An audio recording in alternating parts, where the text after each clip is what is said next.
Hello everyone, today I'll show you how to change the miscellaneous settings in SpiritVale.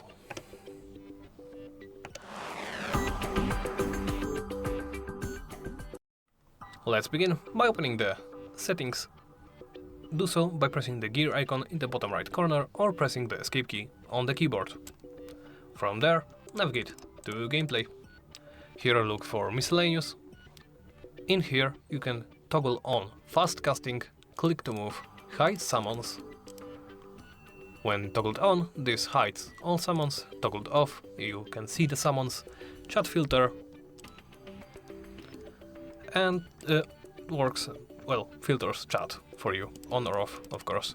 Once you're done customizing, simply close the menu, and that's about it. Thank you for watching, and please make sure to like, comment and subscribe.